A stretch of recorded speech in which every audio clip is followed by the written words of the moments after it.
Love you, Lord, for your mercy never fails me. All my days I've been healed in your hand. From the moment that I wake up till I lay my head, I will sing of the goodness of God. All my life you have been faithful. All my life you have been so, so good. With every breath that I am able, I will sing of the goodness of God. I love your voice. You have led me to the fire in the darkest night. You are close like no other. I know you as a father. I know you as a friend. I have lived in the goodness of God. All my life you have been faithful. All my life you have been so, so good. With every breath that I am able, I will sing of the goodness of God.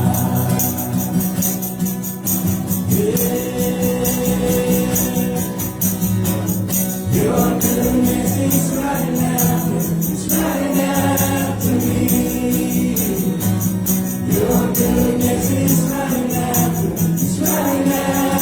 me. With my life laid down, I surrender now. I gave you everything. Your goodness is running after me.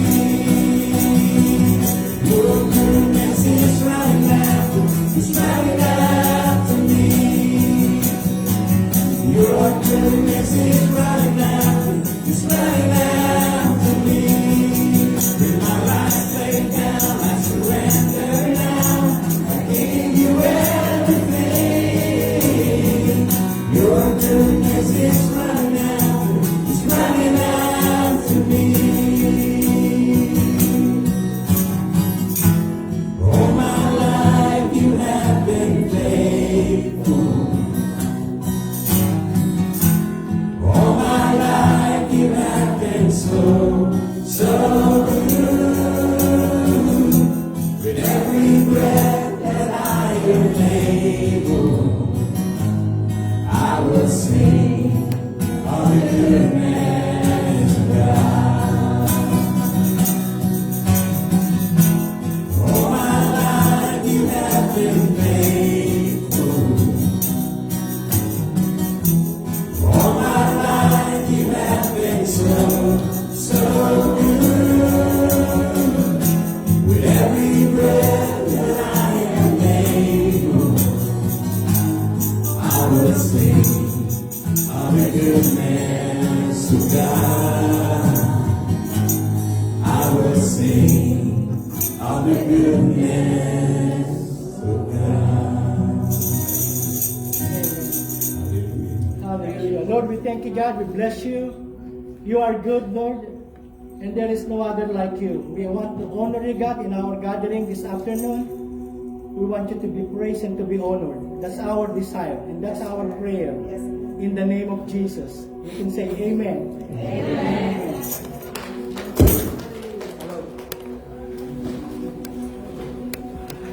So, good afternoon po.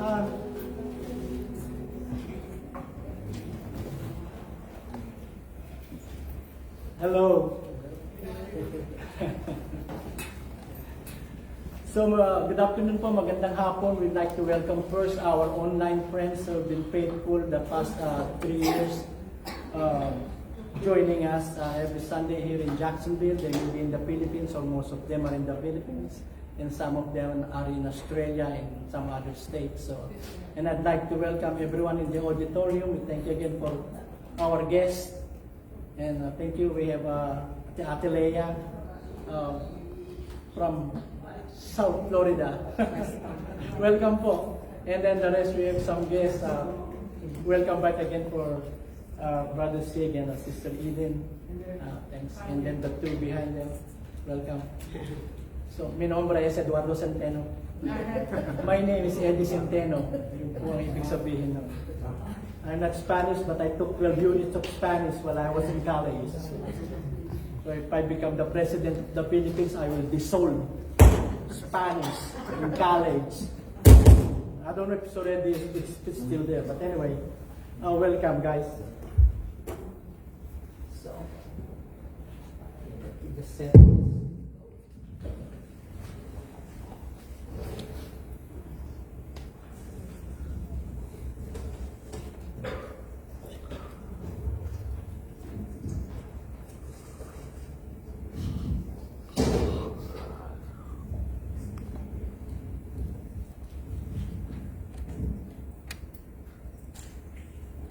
So I will share with you this afternoon a very important topic, a very important lessons in life. Our choices have consequences, whether it is good or bad. It is the equivalent of what the Bible says in the book of Galatians. Whatever you sow, that you will reap. Something that we cannot violate. So it's a spiritual law and it's also a natural law. What you sow is what you reap. In Tagalog, kung ano itinanim mo, sigurado yan ang aanihin mo. And so it's great. And it's interesting. If you want that in Tagalog, this is how it is translated in Tagalog. Okay? May kaakiba na kahihinatnan ang ating mga pagpili na ginagawa. Kaakiba. Shame on you, Filipinos, you don't understand that word Tagalog. So, all it means is the one up there. Our choices have consequences. And then I'd love to start with this quote.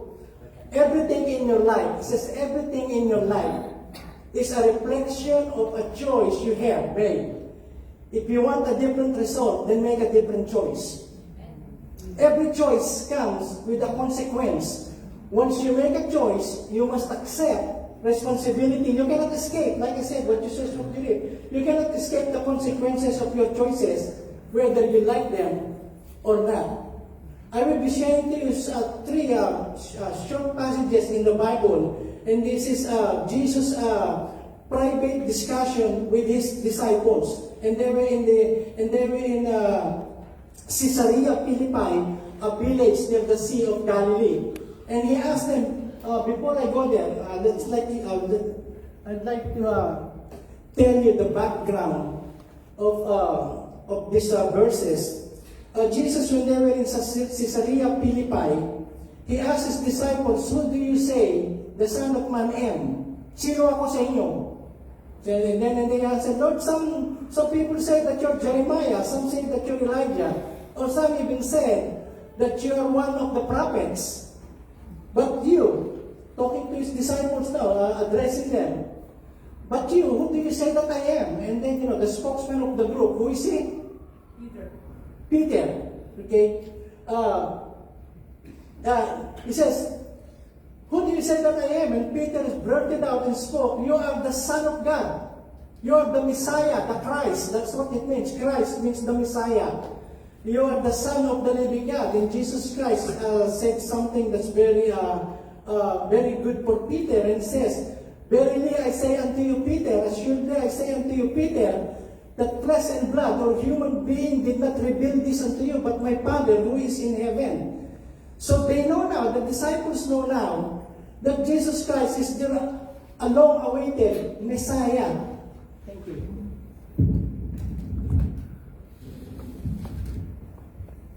Thank you, Francis.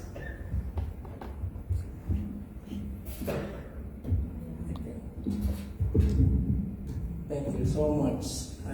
I still prepare my over the head microphone because this kind of block my beauty.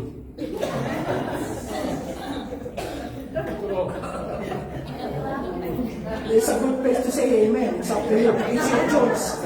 We're talking about choices. Okay? And if you say amen to what I just said, you're very good. There we go. Okay. So now, after that revelation, after that, and upon this revelation, Peter, upon this revelation, I will put my church, I will build my church, and even the gates of death, the gates of heaven, the gates of hell, shall not overcome it, shall not prevail against it. So the first mention of church was mentioned in that chapter 16 of the Gospel according to Matthew. So, and then that 21. From that time, it's interesting that phrase from that time. So it's very important because from that time, what he is saying is, from that time on, Jesus Christ will continually tell them what is the plan of God for his life. That he will go down to Jerusalem, that he will suffer from the hands of the religious people, and then eventually he will be murdered on the cross. Okay? And that's what it says. That's what it says from that time. But then the disciples didn't get it. Even after the resurrection, they still don't get it that Jesus Christ, after 3 days, he will rise again from the dead. See, when I was preparing this message, I'm just thinking of this group. I love this group. You know? So just sometimes, just one announcement, I have to repeat 5 times in a week. So just to make sure, because sometimes I have no telling. If they read to me, if I read my notice, if I read the announcement and the assignment, I have no telling. I have to repeat at least 4 times in a week of the same thing. And then on the 6th day, somebody will call me, "Where's the Bible study, Pastor?" And some even people, some will come to our house, we're bringing food, "Pastor, our Bible study was last night." Okay. So, reminders, they're very good teachers. Okay, that's why Jesus Christ, and it's one of the good thing about the Hebrew culture. You will see a repetition of things, especially when it is important. That's why Jesus Christ many times will say, "Verily, verily." Totoo nga, just to make his point clear to his listeners. So from that time, okay. From that time, Jesus began to show to his disciples that, look at this, that he must. There is no plan B, just plan A. He must. Look at this. Go to Jerusalem. Jerusalem is where the place that he's gonna give his life, that he's gonna offer his life. Thank you so much. Now I can see your beautiful face. The only thing, that's why sometimes I have to stand up because that small iPhone is blocking The beauty. so it's good that you're learning at least. So that he must go to Jerusalem and suffer many things. Okay, notice what he's saying. He's going to suffer many things. He already suffered rejection from his family. He came to his own, to his nation, but his own received him not. So he already has that rejection for the very people that he came for. So suffer many things from the elders and chief priests and scribes. The elders and chief priests and scribes, these are the members of the Sanhedrin. And the Sanhedrin is the religious council of the nation of Israel back in the times of Jesus Christ. So they are the main government organization that rule the whole nation, especially in religious activities that they are. That's why they started as the theocratic nation. But during this time, it was these people, the elders, chief priests, and scribes. And then look at this, yes, and be killed. Okay, the original word to be killed is to be murdered. They murdered him. Okay, and be raised the 3rd day. So they're telling them the sequences of events that will happen after this discussion. And look at after he said that. Then Peter took him aside. He's got a lot of audacity. And Peter took took him aside and began to rebuke him. Rebuke the Lord. Look at the saying, far be it from you. May heaven forbid that what you're saying to us, that you're going to suffer, you're going to die, and you're going to be crucified, God forbid that it will happen. We'll not think you're going to go through that. So that's actually what Peter is saying. Okay, far be it from you, Lord, this shall not happen to you. And then in verse 23, but Jesus turned him. This is one of the most sternest or a heavy rebuke after Peter rebuked the Lord. But he turned and said to Peter, "Get behind me, Satan." In Tagalog, lumayas ka, Satanas. You are an offense to me. Ikaw ay kinaiinisan ko, natitisod ako sa mga sinasabi mo. You are an offense to me, for you are not mindful of the things of God, but the things of men. Now, verse 23 in the Good News Translation goes like this. Jesus turned on Peter and said, "Get away from me, you Satan. You are a dangerous trap to me." So that's the meaning of offense. It's a trap. You are thinking merely from a human point of view and not from God's. Okay, so we already know that is the second time that Jesus Christ used the phrase, "Get out here, Satan," or "Get behind me," or "Get lost, Satan." If you remember in Matthew chapter 4, and also the same in Luke chapter 4, when Jesus Christ is under temptation in the desert. You remember? Matthew chapter 4, the temptation of Jesus Christ. Okay? And Satan was the one tempting him. He says, "If you are the Son of God, turn this stone into bread. If you are the Son of God, worship me. If you are the Son of God, jump from here." And when you landed on your boat legs or on your boat feet, then the people will be amazed. And then the people will worship you and take you as their king. Okay? So, but all of those are just, the point is a satanic view, because Satan hates the cross. Because Satan knew that it is at the cross that Jesus Christ will crush the head of the serpent. And it is at the cross where redemption, our salvation, will be fulfilled. The Lamb of God, the final offering of God for our sin, will be on the cross. And also on the cross will be the shedding of the blood. For without the shedding of the blood, there is no forgiveness of sins. So since Satan doesn't want for Jesus Christ to go on the cross, because he knew that on the cross will be the plan of God fulfilled for the redemption of all of us, of mankind. So, and then the second time that he said that, when he sensed that Peter was not talking about something coming from his own human mind or human thinking, but behind it is Satan again. That's why he has to rebuke him. "Satan, get thee behind me. You are not mindful of the things of God, but you are mindful of the earthly things of human thinking." So, I will go back into this. I will explain to you a lot more. But let us know this. God's ways are not man's ways.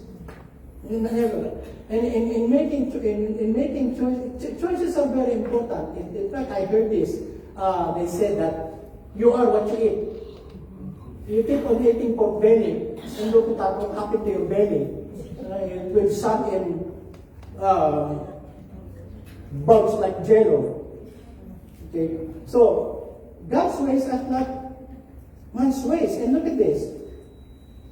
Very strong and very powerful. There is a way that seems right to a man, but its end is the way of death or the way of destruction. In Tagalog, may daan na tila matuwid, tama, sa isang tao, ngunit ang dulo nito, ang resulta nito, ay mga daan ng kamatayan.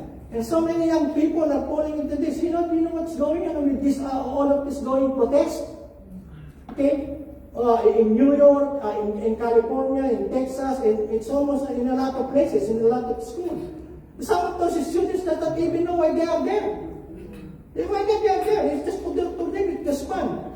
But the fact that they are making a choice to join this group, then whatever happened to them, if they got arrested and they got hurt, because of their choices that they make.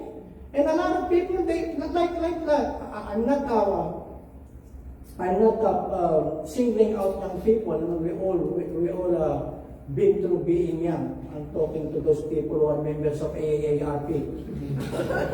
I've been for more than a decade now. Okay, I got 15% off when I go to the movie theater. Another 15% off when I ride the JTA bus. And my wife just told me the other day, Dad, you're going to restaurants to eat? Ask them if they have discount for seniors. Save you from tax.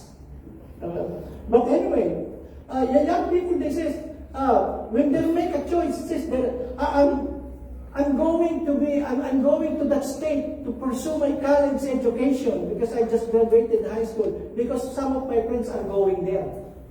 Okay? Sometimes they think, that's how they think. Okay? Not all them, I say some. Okay? But what they don't consider is, if you go out of state for college, your parents will be paying 3 times as much the tuition if you choose to be in Florida. Okay?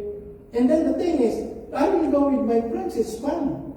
But how about your friends? They got their own plans for their lives. Some of them are going to get married soon without finishing their college. Some of them will move to another state. And what happened to you now? Where is your friend now? And a lot of young people, they gamble on that. It's fun. Okay, and then they found themselves left out. All of the other friends that they said they went on their different ways, and they are left out to be on themselves. So there is a way that seems right unto a man. Sometimes you think, oh, they may be good because they're having fun, or the pictures that they post on Facebook is just they're having fun. No, it's like a Budweiser commercial. All of those beer commercials. Do you see lonely people? Drinking, all of them are laughing and happy and having fun, right? And you see those beer commercial? Okay? But what they're not seeing, how many people died because of drunk driving? How many families and how many relationships, how many lives are messed up because of alcohol? So they're not showing that. And people say, oh my goodness, if I can only have that Miller Lite, or that piña colada with or the colada that they can put there, then I will be happy. I don't think so. Hello? I will go on. Look at this.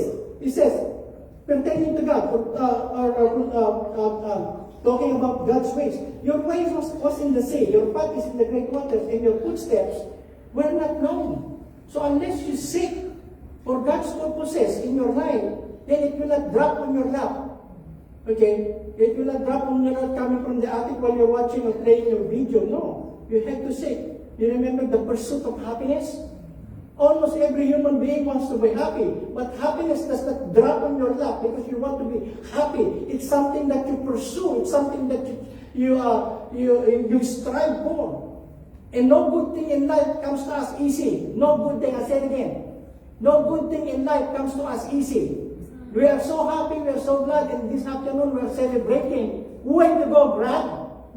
Okay, Vanessa. Okay, we are so happy when we saw her wearing his graduation gown. But if we're going to talk to Vanessa, those years that she was studying, those are not easy days and easy weeks and easy months. There are times that Vanessa, Bess, can I just tell you? Okay, there you go. Nothing bad, it's only good. I rehearsed it. Okay? There are times that Vanessa will text me and she will just say, Pastor, please, pray for me. I'm stressed. And I know that she's getting overwhelmed by the many things in college education. So I will not even ask her, can you specify? Can you give me details? No, I just know that she is in kind of not in a good situation because they're getting overwhelmed. But when we see her wearing the gown, it's just so easy. No, you ask her. In Tagalog, ginagawa niyang gabi, yung umaga ginagawa niyang gabi. In English, the night day, day night.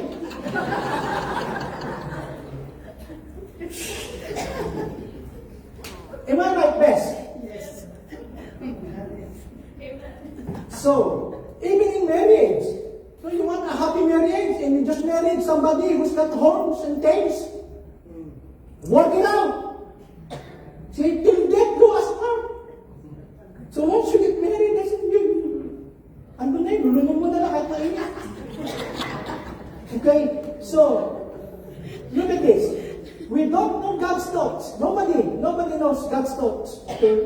We don't know God's ways in and of ourselves, and we tend therefore to miss the point of what He's doing. And we can become an offense to God, like Peter was an offense to Jesus that day, for Peter thought in his own human wisdom that he needed to correct Jesus Christ. I'm going to go back to that verse that we read. And we very often go to God as if to correct Him when we see things happening that we don't think fit the way things ought to be.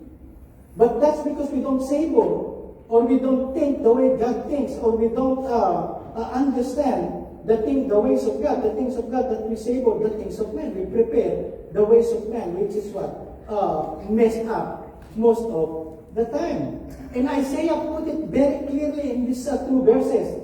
In Isaiah 55, verse 8 to 9, God is talking, for my thoughts, ang mga kaisipan ko, for my thoughts are not your thoughts, nor your ways, kasi in your thoughts ay pangagibalok thoughts.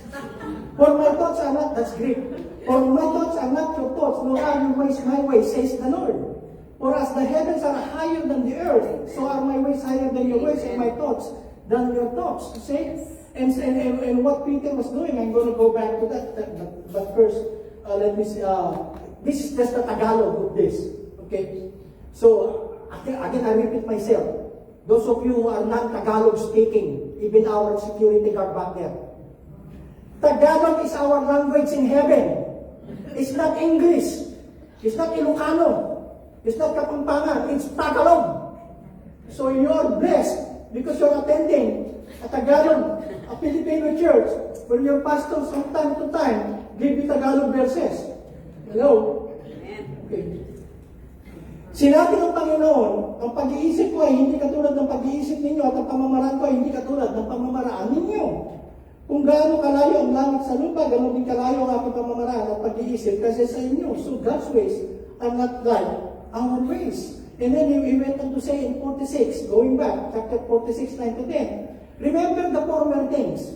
Those of long ago, God is telling them, who is the God that delivered you? Who is the God that blessed you? Who was the God that favored you? Who was the God who fought the battles for you? Who is the God who in spite of your stubbornness and your idolatry and your selfishness, still cared for you and provided for you? So that's what he actually saying. Remember the former things, those of long ago, I am God, he says.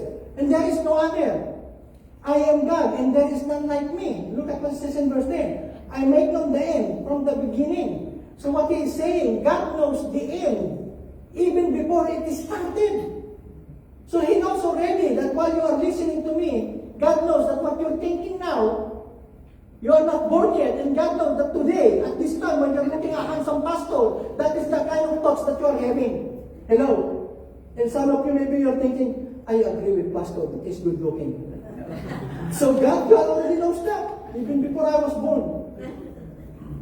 So God knows the end from the beginning. So why will you not give your plans in life to Him who already knows the end, even from the beginning? We are limited people. Now, I have a GPS, and most of us have GPS in our, sometimes it's in your watch, sometimes it's in your smartphone, or sometimes it's installed in your car. GPS is what? Global positioning system, so that you know where you're going. Right? It helps a lot. But sometimes they're messed up. If there is a new subdivision in Jacksonville, and you're trying to enter the address there, he doesn't or she doesn't. Mine is a lady. She talks in Tagalog. My GPS talks in Tagalog.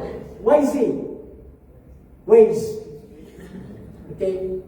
So my daughter, for some reason, they program it to talk to me in Tagalog. May pulis sa iyong daraanan. There is a car along the way. Or there is a debris along the way. But she's saying it in Tagalog. So, and sometimes they make mistake. I was just in downtown the other day because my daughter has an appointment with her doctor. We were in Independent Drive. Some of you are not familiar, but that is a very famous state in downtown. That's the street where Baptist Hospital is. Okay, and then it goes down to Riverwalk. We are already on the Independent Drive. I think the address is 660.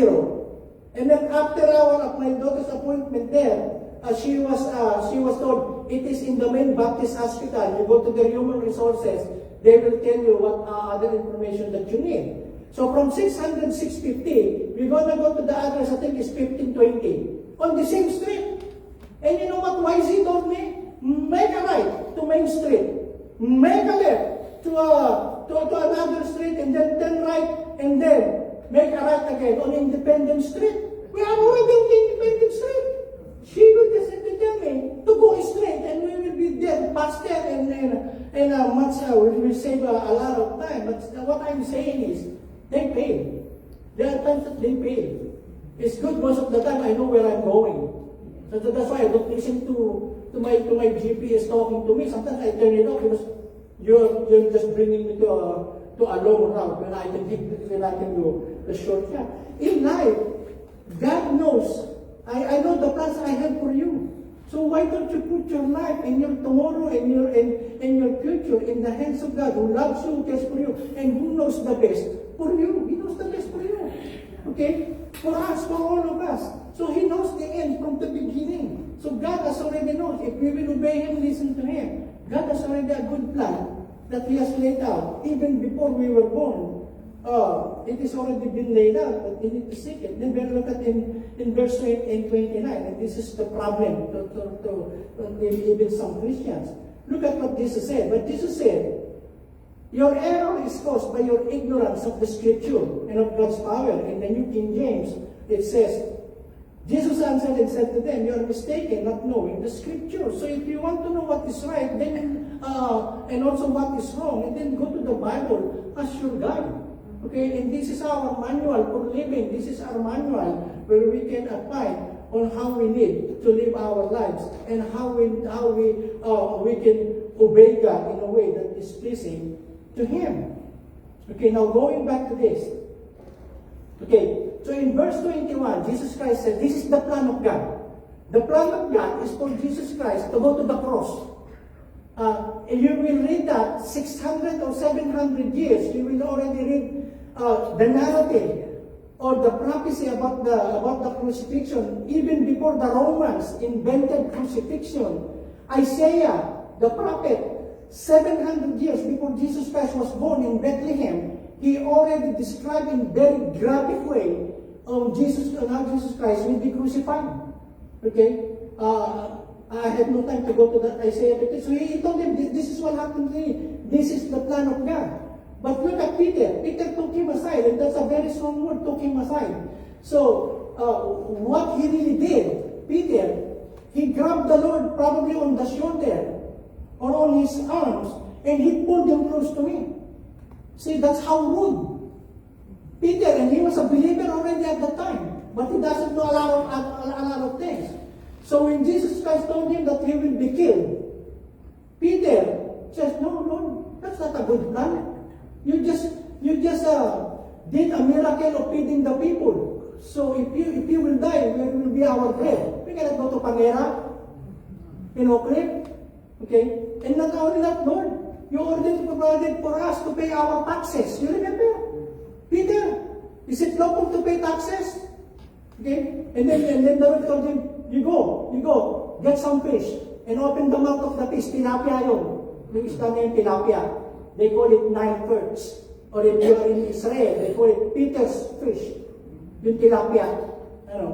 And when he opened the mouth, there is the coin, so he can pay taxes. So probably Peter was thinking, no, you're gonna die. Then where will our provision gonna come in all of those things? Healing, provision, and the teachings. So he put it aside. Can you imagine? That's God Himself. Peter is rebuking God, and in so many ways in our lives, we are telling God, that no. Our plans is good, Lord. In fact, there was one time we visited a couple, and a couple, it's kind of sad that They don't have a baby yet, but they're planning already. They're telling me and the other pastor, they're telling us, Pastor, we are already saving money for our child. Okay, well, this is our plan for the baby when he grows up. This is the things that we want him to take in college, and we are already saving. We're going to go through all this bright future. The bright future is no longer bright. Do you know that? Okay, so it's not as bright as it was before. So they are already planning. The baby is not there yet, and they're already planning. But in all the planning, God is not included. And guess what? When the baby came out, they cannot find each other. They separated. Hello? So that's what I'm saying. Lord, you can be our Messiah. You can be our Savior. You can be our Redeemer. You can get rid of all this Roman government and all the cruelty and all the occupation if you will be our King. You don't need to go to soccer. You can just do right now. But Jesus Christ said that I have to go through sufferings. I go to the gym. Hello? I go to the gym. Look. See? And in the gym that I go, there is a big writing on the wall. No pain, no gain. It's the same thing with the cross. It has to be what? Like people, we admire people with muscles. Do you know it's not that easy? It's not easy. You're going to have a sore joints and muscles, especially if you don't go regularly. But Peter is saying, no, Lord, you don't need to go to suffering. But the plan of God is for him to go down and then began to rebuke him, to reprimand the Lord. Lord, we do not agree with your plan. Okay, we do not agree with your plan. That's not a good thing. And then he says again, even Aaron, far be it from you. It's not going to happen. We're not going to allow it. Lord, we're not going to allow it. Can you imagine Peter is talking to God and rebuking God and saying, our plans is better than your plans. Okay, and sometimes we people, so we pray to God and then we are so selfish that we still go on and do things ahead without even consulting God and without even if we know His purposes in our life, we still be settled on our own because we think that it is better than God's plan. There is a way that seems right to a person, but the end is destruction. Okay, and it happens a lot of times. And you know, in life, there are what they call second chances, third chances, fourth chances, and many chances. But there are times in our life the opportunities comes to our way just once. If you miss it, it's not coming back. It's like raising our children. Okay? You cannot bring them back in your home again. Maybe they can come back. Then we can re-raise them and tell them, you buy your own cell phone, huh? You pay for your own car, and the food in the pantry, that's not yours. You pay for every cereal that you eat. Hello. But you cannot do that. You cannot do that. What time is you cannot save time. You know that there's an old song, time in a bottle. I wish I can save time in a bottle. And then you said, no, you cannot save time. You can only use time. Once it's gone, it's gone. Okay? And so I'm saying that because we take the opportunity to raise our kids not so much with the things that they like. Some people, they sacrifice time and space and distance and thinking that if I will go to the place, I will earn a lot of money. If I go to that place, then I can give them what they want, what they like, and life will be so good to them. But in reality, what they want is your presence. Just being there. Okay, just being there is what they want. And sometimes we make our choice without consulting God. Mag-aasawa, tapos maghihiwalay. Hello? And it's a terrible thing. So Peter said, no, Lord, you're not going there. And then the Lord protested in what he said. But he turned and said to Peter, get behind me, Satan. You are not talking by your human thinking, but Satan is behind this because I've heard this before in the desert when he was tempting me. He doesn't want me to go to the cross. So you are an offense to me. For you are not mindful of the things of God, but the things of men. That's the principle. You are not mindful of the things of God. What is God's purpose for my life? What is the purpose of God why He gave us children? If you have children, you are blessed. You are blessed. You ask Imelda, how much is the cheapest in vitro? And in vitro, regardless of how advanced the technology, in fact, He gave me this. She gave me this. You know what this is? Never mind if you don't know it. Okay? Even though they go through and pay a lot, back then I heard 15,000. Okay?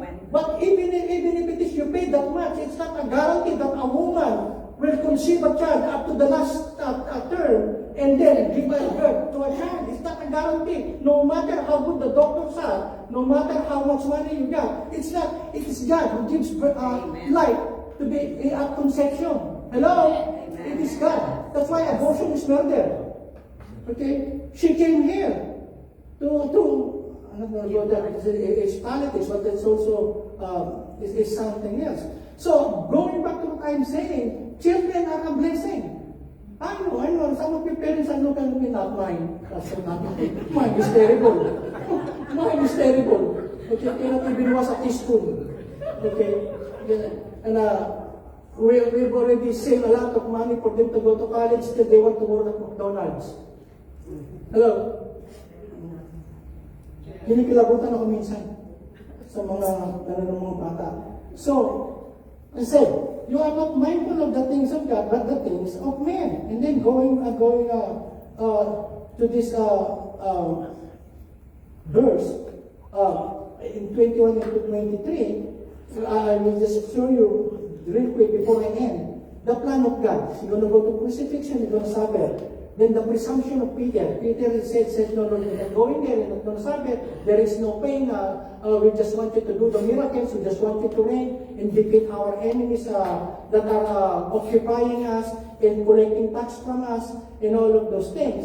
So, and then protest of Christ. So when he said that Jesus protested and says that you do not savor, you do not think as God thinks and things like that. You just savor the things of men. And then at the last, what is the principle for us? Look at the cross. Allah whoever came up with this drawing, it's the cross. It's showing it is a bridge. Okay? Without the cross, no human being can ever come to the presence of God. It is through the cross, the death of Jesus Christ on the cross, and the resurrection that bridges the gap between God and between us. And what human beings do throughout from the beginning of time until now, they want to bridge the gap from the side of men to the side of God with their religion. And any bridge, any religion is a bridge short of coming to God. It's only through the cross. I am the way, the truth, and the life. No one, he says, no one comes to the Father except through me. Amen. No one, he says. So the cross is the only way. And Paul said to the Greek, this is foolishness. But to us who are being saved, the cross is the wisdom of God. To the Greek, because this is, how can your Savior, how can a mighty God die cruelly and horribly and mercifully on the cross? It is the most horrible death to die on the cross. And yet God's wisdom is not our wisdom. What the world considers as foolishness, it's God's wisdom for us to be saved. And the same thing with the choices that we make, the same thing with the life that we want in this life. Okay? We choose and we make our choices lining up with what God is saying in His Word. Okay? Your words I hid in my heart so that I will not mess up. That's what the psalmist said. So, that's how it is. Okay? It is only through the cross. Even our healing, it happened there on the cross. God bridged the gap because of sin. Okay? So that we can go back and have fellowship with Him. And Peter doesn't understand. In fact, later on when he understood, he said, by the way, Peter also died on the cross. He was also crucified. Only it's upside down. It's inverted. Because he said, I am not worthy to die in the same manner as my master died on the cross. So they inverted the cross and they nailed him and he died there. Look at what Proverbs says. I will end with this. What time is it? Oh, wow, I'm early. Let me take a drink, okay? I will finish with a long verse, with a long passage. But you see, you can see all the wisdom that I have been talking, sum up in this. You cannot beat the Word of God. If you really want to succeed in life, you go to the Word of God. If you are being stressed and depressed and people does not think good about you and some people are having a lot of opinion about you, forget about their opinion. But think of the opinion of God about yourself. Hello? And like I said, some people, they don't want to do the things that pleases God because what will my friend say? Okay, it's always what will my friend say if I will go to the church regularly? What will I tell my friends if I will tell them I no longer enjoy profanity? I don't like cursing, I don't like drugs, I don't like nudity, I don't like profanity, I don't like all of this pornography that I'm seeing, that you are watching, and all this nonsense talk. I don't want them anymore. I want something that has sense. I want something that will improve my personality, improve my relationship with God. And then I want the joy that is not dependent on drugs, the joy that's not independent of illicit relationship, but the joy that comes from obeying God. Look at what it says here. Listening to wise people increases your knowledge. Okay? And that's a good thing. But only nonsense comes from the mouths of fools. The Lord sees what happens everywhere. He knows it. He watches everyone, good and evil. Kind words are like a life-giving tree, but lying words will crush your spirit. So that's why you be very careful in what you're listening to. When you are in trouble, when you are in a crossroad of your life and you want somebody to help you make choices, don't go to your friends who also are lost, who are also messed up. Hello? If you, if you want your marriage to improve and to have at least have a good relationship with your spouse, then they don't ask people who broke up with their marriage. Hello? Magtatanong ka sa taong divorce din, ano sasabihin sa'yo? I-divorce mo rin, sa'yo na yung bahay. Okay, that's it. Can you imagine that? We know. I'm not going to continue that as another subject. But what I'm saying, if you want really advice, go to a person who knows the scriptures, who are living a life that is pleasing to God. Don't go to your kumare, na chismosa, a gossiper. They will just spread around whatever is happening in your life. Whatever is very private to you, you tell that to your kumare or to what you assume is your best friend. But when you turn your back, you are being viral. Viral ka na. Hoy, kasi since kumari natin, tignan mo yung passion kung pare mo pala, tatlo pala ang kabit, oh. Hello? That's what he's saying. Okay? He watches and then fools refuse. Look at this. Mga baliw lang, mga may topa. Fools refuse to listen to their father's advice. Parents, look at this. But those who accept discipline, they are smart. They're smart. And then going to say, good people are rich in many ways. It may not be in monetary terms, but if you have God, you are the richest. Hello?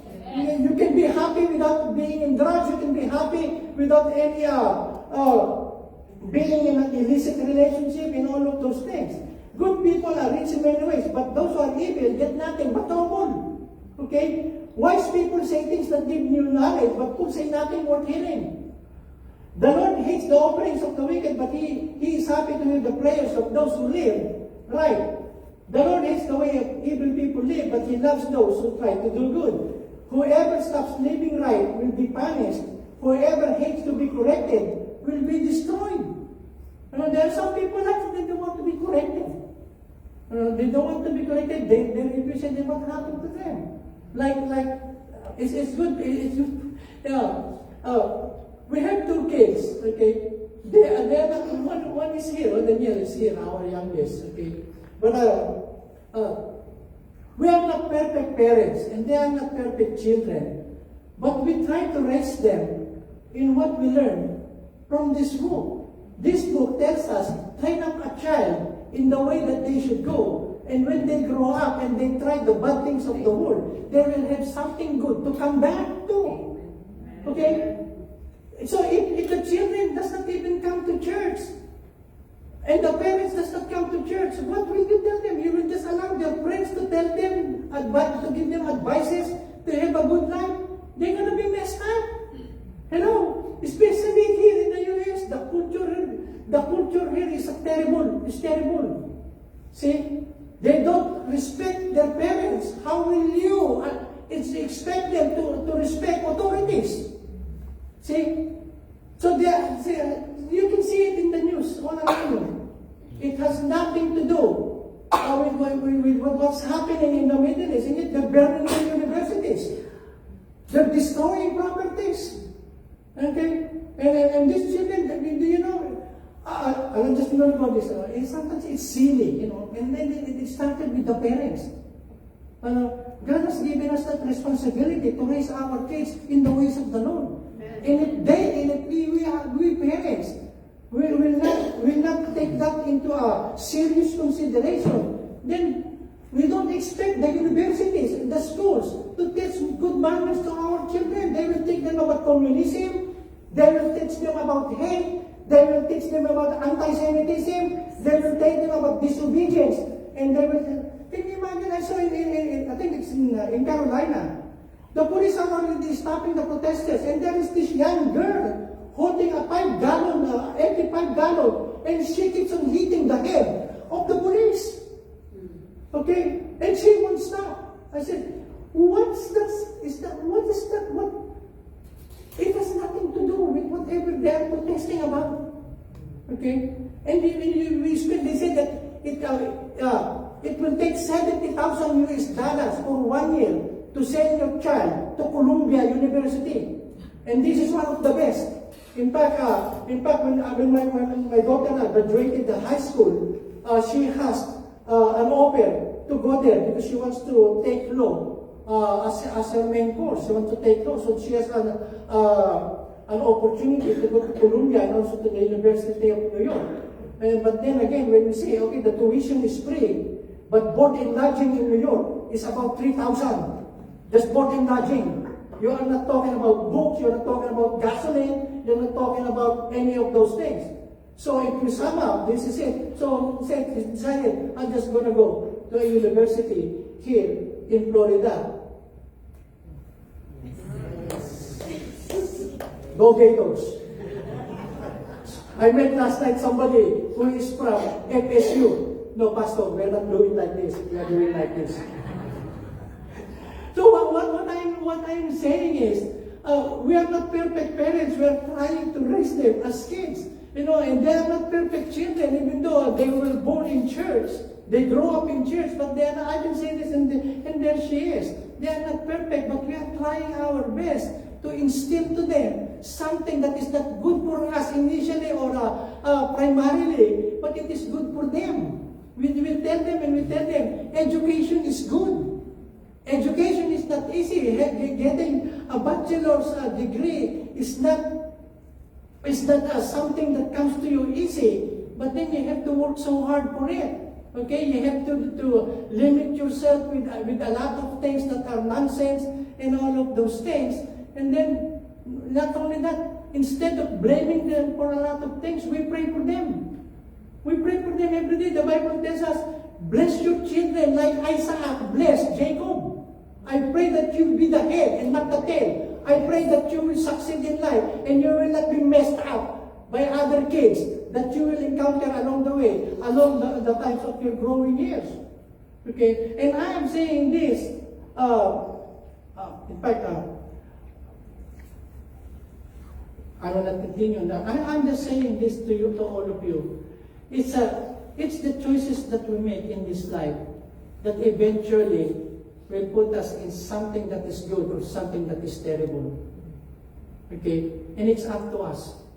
You know, God is a gentleman. He will not force anyone to follow Him by putting a ring on our nose and then pull us on a string. No. It is on our own volition and our own will to follow Him. So after that you read that God's way is better than our ways, His thoughts is better than our thoughts, what is left to us is, Lord, help me to obey You. It may not be according to the plans I already laid out, I already made up, but if it is Your will, I'm willing to put them aside. Yours is better than what I'm considering for my life. Okay, so continuing on this, the Lord knows everything. Verse 11, even what happens in the place, so surely He knows what people are thinking. Who say to be told they are wrong? So they refuse to ask wise people for advice. If you are happy, your face shows it. So if you're happy, your face shows it. If you are sad, your spirit feels defeated. Intelligent people want more knowledge, but fools only want more nonsense. And there are a lot of them. Can you imagine Columbia University, New York University, and some of these universities, Harvard universities, these are all Ivy League. These are the best of the best. Supposed to be a lot of presidents of this nation graduated from Columbia. They graduated from Harvard. Most of the senators and congressmen in our government graduated from those institutions. But look how stupid that they become now. They're stupid. Okay? Because of what they're protesting, and I use that word is stupid, because they don't even know why they're there. Hello? They're chanting, get to America. Why they're living here? Hello? America is the worst country in the world. Why they are here? You know those protesters, I was thinking the other day, I will not even finish this verses. I will end up with this. I was driving, and I saw people, a few people in downtown Jacksonville, I think 7 of them, and they're waving this flag. And I was thinking, and I was watching the TV, and all of these chaos, commotions, and protests going on in many universities. I was thinking, if this is me, if you will elect as President of the United States, I'm not running anyway. Dito lang nantok na kayo Kandidato pa ako, ditalo na ako. I was thinking, if I will be the President, I will gather all those protesters, put them in a big ship, and I will bring them to North Korea, I will bring them to Iran, I will bring them to Syria, I will bring them to Gaza. This is where you want to live. These are the people that you adore. These are the people that you are protesting for. Live with them. Live with them and see what kind of life they're going to give you. Hello? What is the relation in that, Pastor, to what you're saying about choices? And sometimes we allow the things outside to dictate to us what we need to do in life. Okay? But no. You allow God to dictate to you what you need because that's the best for you. Yes. You cannot settle for anything else. Hello? Amen? So God bless you. God bless you. You will never be wrong if you're on the side of God. If God is in your side, you can never be wrong. But again, it's up to you to be on that position. Okay? God, we thank you. We bless you for your words. Your word always give light to our minds and to our spirit. Lord, we thank you that your word is always pure and give us refreshment, give us encouragement, it gives us hope, it gives us light, it gives us direction, Lord, in the way that we should go. Lord, I speak to your people, God. I pray for them. You bless them, God. There are some people, God, who are going through troubled times. Their minds are troubled. Their spirit are troubled. They are going through some kind of stress. They are being depressed, Lord God, by the things around them and the things that they allow to be in their minds. Lord, replace them with your peace. Replace them with your blessing. Replace them with your favor and hug them tight with your love. That's what you did on the cross, God. You spread your arms and you told us, this is how much you love us, God. So, God, we thank you, we bless you. In Jesus' name, amen and amen. So, this is the first Sunday. After our offering, we're going to do our communion.